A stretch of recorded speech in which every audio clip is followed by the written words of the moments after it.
চলে গেলেন Jose Alberto পেপে মুজিকা কর্ডানো, উরুগুয়ের প্রাক্তন প্রেসিডেন্ট। বিশ্বের দরবারে যিনি পরিচিত ছিলেন সবচেয়ে গরিব প্রেসিডেন্ট নামে। ছিলেন প্রেসিডেন্ট অথচ বাস করতেন গ্রামে, বেতন পেতেন কিন্তু বেশিরভাগটাই দান করে দিতেন। প্রেসিডেন্ট ভবনের রাজকীয় গাড়ি নয়, চালাতেন পুরনো ভক্সওয়াগেন বিটল। নিজের পরিচয় দিতেন কৃষক হিসেবে। উরুগুয়ের সাবেক প্রেসিডেন্ট 89 বছর বয়সে পৃথিবী ছেড়ে চলে গেলেন। দীর্ঘদিন ধরে তিনি খাদ্যনালীর ক্যান্সারে ভুগছিলেন। 1935 সালের 20 মে উরুগুয়ের এক দরিদ্র কৃষক পরিবারে জন্ম মুজিকার। মাত্র 5 বছর বয়সে বাবার মৃত্যু। তারপর থেকে জীবনের সঙ্গে লড়াই শুরু। কখনো ফুল বিক্রি, কখনো হোটেল বয়, সাধারণ জীবনের কঠিন বাস্তবতায় বড় হয়েছেন তিনি।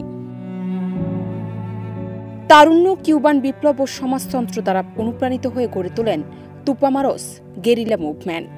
4 বার বন্দী হন, গুলিবিদ্ধ হন, কারাগার থেকে পালিয়ে যান, আবার ধরা পড়েন। সামরিক শাসনে 14 বছর কাটান বন্দিদশায়, যার অনেকটা সময় নিঃসঙ্গ অন্ধকার সেলে। নিজেই বলেছেন, পিঁপড়ার সঙ্গে কথা বলতাম। 2010 সালে উরুগুয়ের প্রেসিডেন্ট নির্বাচিত হন তিনি, কিন্তু বাকি পৃথিবীর মতো আড়ম্বর নয়, গ্রামের ছোট খামার বাড়িতেই কাটান দিন।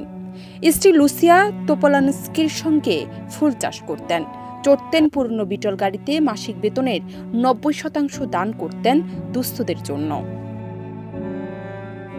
তার এই জীবন বিশ্বজুড়ে বিস্ময় তৈরি করে। অথচ তিনি বলতেন, আমি গরিব নই, আমি মিতব্যয়ী। গরিব তারা যাদের সবকিছুই আরও বেশি দরকার। তার শাসনামলে উরুগুয়ের অর্থনীতি প্রসার লাভ করে, দারিদ্র্য ও বেকারত্ব কমে। সবচেয়ে বেশি আলোচিত হয় তার সামাজিক সংস্কার, গর্ভপাত, সমলিঙ্গ বিবাহ, গাঁজা বৈধ করে দেন তিনি। বিশ্ব মাধ্যমে তা আলোড়ন তোলে। অথচ কখনোই নিজের জনপ্রিয়তা বা ক্ষমতার অপব্যবহার করেননি। জীবনের শেষ দিন পর্যন্ত থেকেছেন দুর্নীতিমুক্ত, জনগণের ভালোবাসায় পরিপূর্ণ। 2020 সালে রাজনীতি থেকে সরে দাঁড়ান। 2023 সালে জানান ক্যান্সারে আক্রান্ত। আজ তিনি নেই, তিনি থেকে যাবেন স্মৃতির মণিকোঠায়। মুজিকার মৃত্যুতে উরুগুয়েতে চলছে রাষ্ট্রীয় শোক। বর্তমান প্রেসিডেন্ট ইয়ামান্দু আরসি লিখেছেন, তুমি যা আমাদের দিয়েছ, তোমার দেশের মানুষের প্রতি যে ভালোবাসা দেখিয়েছ, সেজন্য চিরকাল তোমাকে মনে রাখব।